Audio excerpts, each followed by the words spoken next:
A promising college student came home for winter break, excited to reconnect with old friends. But what started as a casual meetup would end in tragedy, revealing a dark secret that shocked an entire community. This is the story of Blaze Bernstein, a young man whose life was cut short by hate. In January 2018, 19-year-old Blaze Bernstein was home in Orange County, California for winter break from the University of Pennsylvania. He was smart, creative, and had his whole future ahead of him. Blaze was openly gay and proud of who he was. But when he went to meet up with an old high school friend, he never came home. What happened next would reveal a horrifying truth about hate and violence that his family is still fighting to overcome today. Let's take a look at who Blaze Bernstein really was. Before the headlines, before the tragedy, before the world knew his name, Blaze Bernstein was just Blaze. Born on April 27, 1999 in Orange County, California, Blaze was the kind of person who left an impression. Not because he demanded attention, but because his presence was magnetic. He was warm, curious, and incredibly bright. From a young age, it was clear that Blaze wasn't ordinary. He was exceptional. He had a gift for words. Whether he was writing poems, short stories, or journal entries, Blaze used language to understand the world and sometimes escape it. As a child, he filled notebooks with his thoughts, often adding humor and wit far beyond his years. He once told his mom that when he grew up, he wanted to be a scientist, a chef, and a writer, and probably also an astronaut. He didn't want to choose. He didn't believe he had to. Blaze attended the Orange County School of the Arts, where he studied creative writing. It was the perfect place for someone like him, someone whose imagination ran wild and whose heart ran even deeper. He wasn't just good at writing, he was brilliant. Teachers said his essays read like published pieces. He challenged ideas and explored emotions fearlessly. He made people feel seen with his words. But Blaze wasn't just a brainy kid. He was funny, effortlessly so. He had this dry, quick wit that could make a whole room laugh with just one line. Friends described him as someone who would go out of his way to make others feel comfortable, especially those who didn't quite fit in. He had a soft spot for people who felt like outsiders, probably because he knew how that felt too. Blaze was openly gay and proud of it, but that pride came with struggle. Growing up as a queer Jewish teen in a conservative-leaning community wasn't always easy. He faced teasing, awkward questions, and sometimes worse. Still, he never let it break him. If anything, it made him more empathetic, more outspoken, more determined to live fully as himself. His parents, Jean and Gideon Bernstein, raised Blaze to ask questions, to challenge norms, and to love deeply. He was the oldest of 3 siblings, and his younger brother and sister adored him. He helped with homework, played games, and shared music with them, everything from David Bowie to obscure indie artists. Music was another one of his passions. His Spotify playlists were legendary among his friends. When Blaze was accepted to the University of Pennsylvania, he didn't just go, he thrived. He was a pre-med student, majoring in psychology, but still found time to write for the school magazine and join the campus culinary club. He cooked gourmet meals in his dorm room, experimenting with spices and sauces, offering up dishes to friends like a proud chef at a private tasting. Everything he did with passion, but not the loud, boastful kind. Blaze wasn't flashy. He didn't need to be. His quiet confidence, his intelligence, and his kindness spoke for themselves. Over winter break in January 2018, Blaze returned home to see his family and catch up with old friends. He was in high spirits, full of stories from college and excited for what was ahead. He talked about applying for a summer internship, about possibly traveling, and about his latest writing project. Life was moving forward. He had plans. He had dreams. And he had no idea that one of those old friends, someone he thought he could trust, was hiding something dark, something dangerous. In just a matter of days, Blaze would go from a college kid on winter break to the center of a tragedy that would shake his community, devastate his family, and expose a level of hate that most people hoped no longer existed. But before all that, he was just Blaze, a son, a brother, a friend, a writer, a dreamer. And that's how he should be remembered. The last night anyone saw Blaze, January 2nd, 2018, started like any other day in Lake Forest, California. The holidays were winding down, and Blaze Bernstein was back home from college. He'd been spending time with family, catching up on sleep, enjoying the little comforts of home, his mom's cooking, his dog, the California sun. He was relaxed, recharged, ready for his next semester at the University of Pennsylvania. That evening, Blaze got a message. It was from Samuel Woodward, an old high school classmate from the Orange County School of the Arts. They hadn't been particularly close in recent years, but they had known each other well enough during school.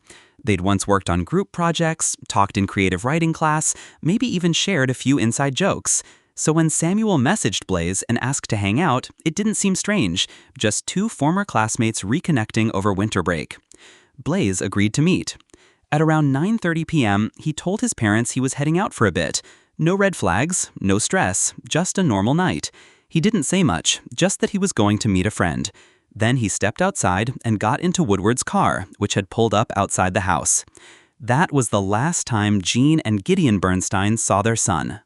Samuel later told police they drove to Borchard Park, just a few miles away, a quiet, open space with walking paths and trees. According to his version of events, the two sat in the car and talked. For a while, it was just casual conversation. But at some point, something shifted. Woodward claimed that Blaze made a romantic advance, a move, a gesture. We'll never know exactly what happened, but what's clear is that the energy changed. And Blaze, likely unaware of the deep storm brewing inside Samuel, may have never sensed the danger. The rest of the night becomes a blur, one shaped only by Woodward's own shifting stories. First, he said he dropped Blaze off at the park and left.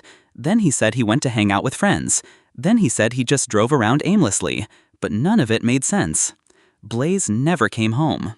His phone stopped responding shortly after he left. No texts, no calls, no online activity. He didn't check in with friends or update social media, something totally out of character for someone so connected. By midnight, his parents were worried. By the next morning, they were terrified. Calls to Blaze went straight to voicemail. His friends hadn't heard from him, his phone location was no longer updating. Nothing felt right. And that ordinary Tuesday night, the kind you never expect to remember, suddenly became the night that would haunt them forever. The Bernsteins reported their son missing on January 3rd, and what started as confusion quickly became something darker. There were no signs of Blaze, no goodbye, no reason. Just silence. And somewhere out there, in that silence, was the truth. The search for Blaze, and what they found. When Blaze Bernstein didn't come home on the night of January 2nd, 2018, his parents knew something was wrong. It wasn't like him to disappear without a word.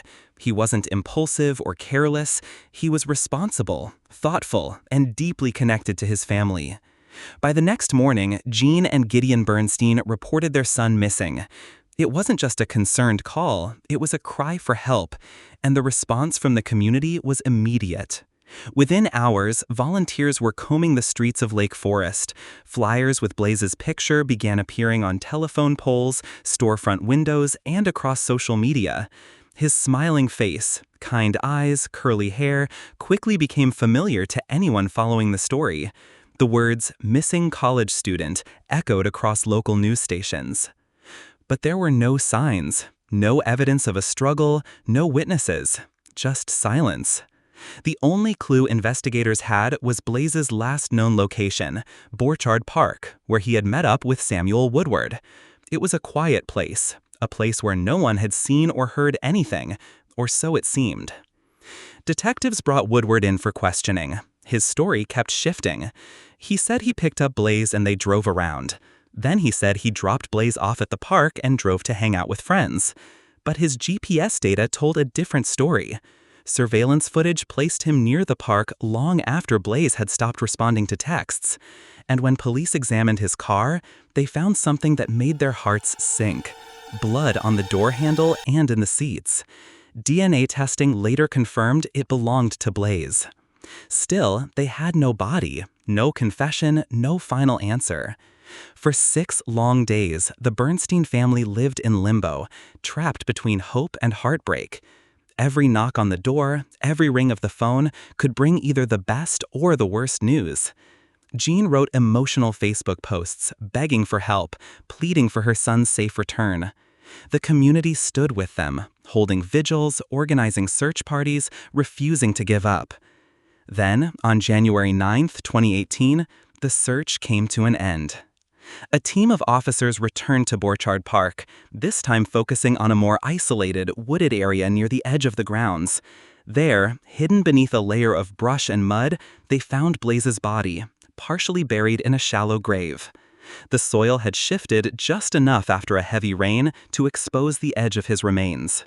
Blaze had been stabbed 20 times, mostly to the face and neck. It was a savage, personal attack. The medical examiner later confirmed the wounds were consistent with a rage killing, overkill. This wasn't just someone trying to silence Blaze. This was someone trying to erase him. The discovery shattered the last sliver of hope.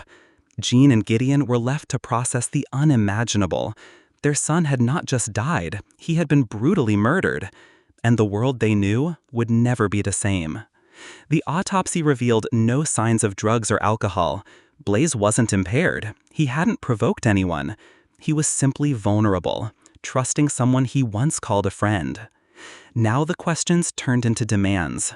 Who would do this? Why? And how could a crime so violent happen in such a quiet town? All signs pointed to Samuel Woodward.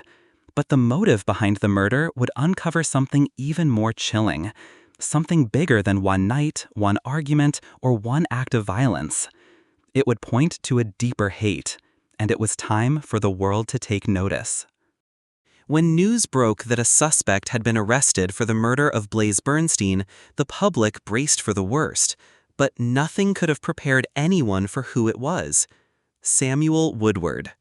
Not a stranger, not a drifter, not someone with no ties to Blaze. No, Samuel was someone Blaze knew, someone he had once shared classes with, someone he may have trusted, even if just enough to agree to meet up with on a quiet winter night. They had both attended the Orange County School of the Arts, a place known for nurturing creativity and individuality. Blaze studied writing, Samuel acting. They were never best friends, but they moved in the same circles, collaborated on projects, shared the same teenage spaces where friendships flicker in and out like stage lights. But while Blaze had gone off to college to pursue his dreams, Samuel had drifted into isolation. By the time they reconnected in January 2018, Samuel was 20 years old. He wasn't working, he wasn't in school. He was living at home, increasingly withdrawn, spending hours online, not gaming or chatting with friends, but lurking in the darkest corners of the internet. That's where investigators would later find the truth about who he had become. At first glance, Samuel seemed like just a shy, awkward young man, but scratch beneath the surface and there was something far more sinister hiding in plain sight. Samuel Woodward was connected to Atomwaffen Division, an extremist neo-Nazi group classified as a domestic terror organization. Members of Atomwaffen don't just believe in white supremacy, they celebrate violence. They idolize mass murderers. They preach hatred against Jews, people of color, immigrants, and especially LGBTQ individuals. Blaze Bernstein's Jewish. He was gay. He was proud. In the eyes of a group like Atomwaffen, he was a perfect target. Authorities found that Samuel had attended Atomwaffen meetings and was actively engaged in their ideology. He had joined online forums where members discussed plans for a race war. He absorbed propaganda that glorified hatred. His digital trail was littered with signs, pseudonyms linked to white supremacist messaging, encrypted chats, posts filled with coded threats and violent fantasies. And he didn't just think these things, he wrote them. When police searched Samuel's home, they uncovered journals. Inside were disturbing writings, not just thoughts, but obsessions. He detailed fantasies about stabbing people, described ways to kill quickly and efficiently, cold, precise instructions. One entry even seemed to list how to dispose of a body. All of it painted a picture of someone not just capable of violence, but someone who had been preparing for it. Then came the most chilling detail. Samuel told investigators that the night he and Blaze met up, Blaze allegedly made a romantic advance. Whether that's true, we may never know. But what matters is how Samuel reacted. He said it made him uncomfortable, disgusted. It wasn't just discomfort, it was rage. A rage fueled by toxic masculinity, deep self-loathing, and an ideology that told him people like Blaze didn't deserve to exist. According to prosecutors, that moment, real or imagined, triggered something inside him, a switch. And it was that moment that led to what happened next. Over 20 stab wounds, most to the face and neck. A killing so brutal it could only be described as personal, targeted. This wasn't a robbery gone wrong, it wasn't random, and it wasn't about a fight or argument. This was a hate crime. Prosecutors filed murder charges with a hate crime enhancement, based on Blaze's sexuality and religion. That enhancement added weight to the charges. It acknowledged that this killing wasn't just physical, it was symbolic. It was meant to erase. And yet, somehow, Blaze's murder did the opposite. It exposed the very thing Woodward tried to keep hidden, the growing danger of radicalized young men fueled by hate and emboldened by the internet's anonymity. It showed the world how far ideology could go when paired with loneliness, rage, and violence. The hardest part? Blaze likely never saw it coming. To him, this was just a meetup with someone from high school, maybe a friendly hangout, maybe something more. He was the kind of person who gave others a chance, who believed in honesty, who trusted easily. That trust was betrayed in the worst possible way. The investigation into Blaze Bernstein's murder didn't just lead to the arrest of a killer. It opened a window into a deeper, more troubling world, one fueled by hatred, extremism, and years of online radicalization. The man at the center of it all, Samuel Woodward, was no longer just seen as a former high school friend. As the details emerged, it became clear he wasn't just someone who lost control in a moment of confusion. He had been moving toward this for a long time. Woodward was arrested just days after Blaze's body was found. He was charged with first-degree murder and the personal use of a deadly weapon. The evidence linking him to the crime was strong. DNA from Blaze's body, Woodward's cell phone pings, his muddy hands, the scratches on his arms. Investigators also recovered chilling notes from his possession, journal entries describing the act of killing in disturbing, detached detail. But as the case progressed, it became clear that the story went far beyond just the physical evidence. This wasn't just about a murder, it was about what had motivated it. In August 2018, prosecutors added hate crime enhancements to the charges, citing Blaze's sexual orientation and his Jewish faith as reasons for the attack. The motive was now officially on record. Blaze hadn't just been killed, he'd been targeted. If Woodward was convicted on all charges, including the hate crime allegations, he would face life in prison without the possibility of parole. The initial maximum sentence of 26 years was no longer even on the table. This would be a fight for the harshest penalty available under California law. Woodward pleaded not guilty. From the outset, his defense team began building a strategy around mental health. They said Woodward had Asperger's syndrome, a condition on the autism spectrum that could lead to social difficulties and emotional misinterpretation. They also hinted at personal identity struggles, that Woodward might have been dealing with confusion over his own sexuality.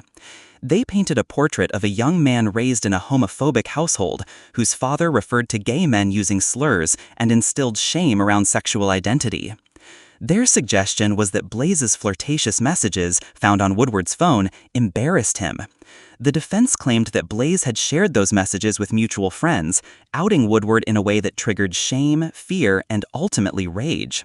They insisted it was not premeditated. They argued it wasn't hate, it was panic. But prosecutors told a different story. They revealed that Woodward had deeper ties to the Atomwaffen Division, a violent neo-Nazi group with a growing presence in the U.S. Evidence showed that he had dropped out of college and traveled to Texas to train with the group. He had been in communication with extremists, he'd taken photographs with known white supremacists, and his personal writings were filled with disturbing fantasies and bigoted rants. This wasn't a sudden loss of control, the prosecution argued. This was ideology. This was belief turned into violence. The case was strong, but the road to trial was anything but swift. A pre-trial hearing was held in January 2019, and the Bernstein family hoped things would move forward quickly.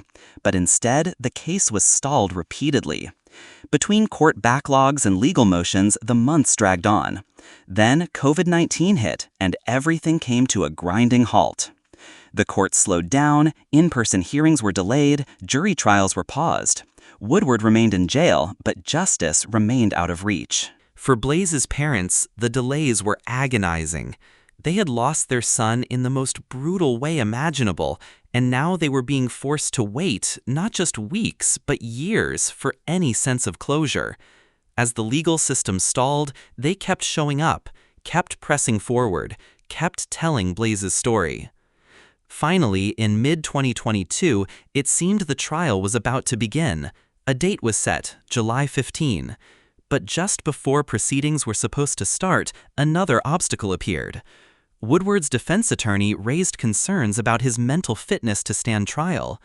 The judge ordered a suspension of the proceedings while mental health experts evaluated him. Another pause, another delay, more silence. It wasn't until late October 2022 that the court ruled Woodward competent. The trial was back on track.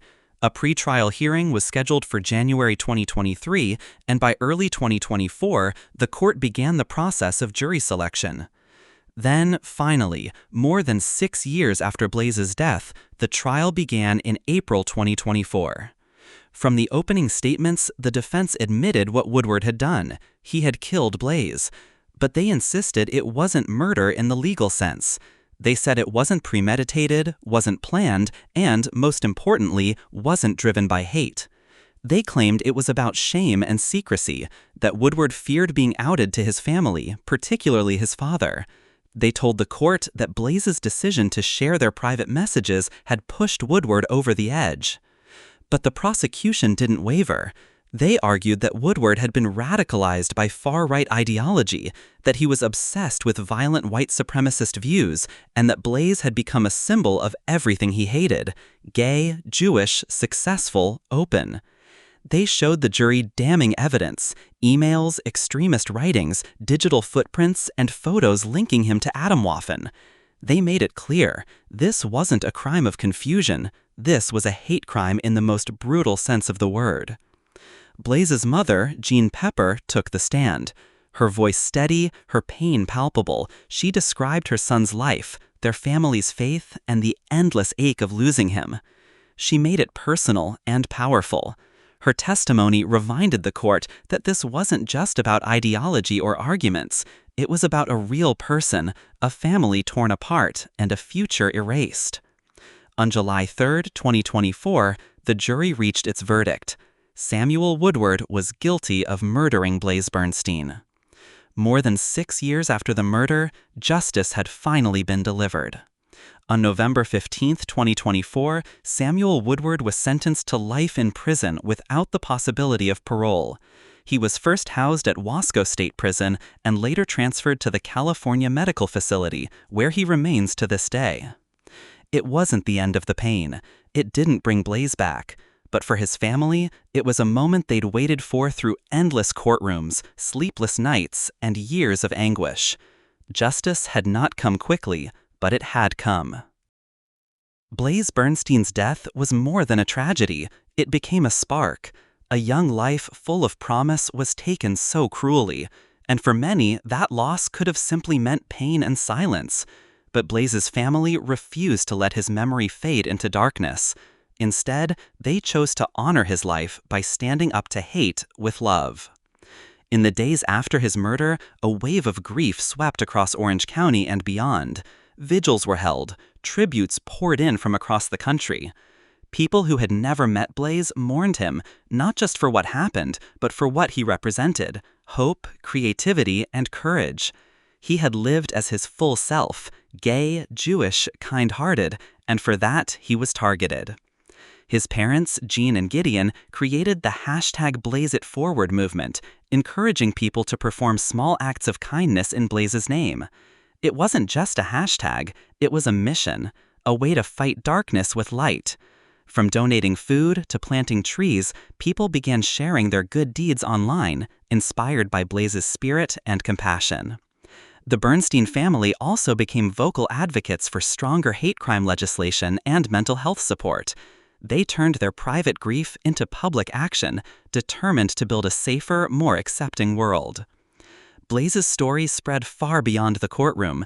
It reached classrooms, city halls, and hearts.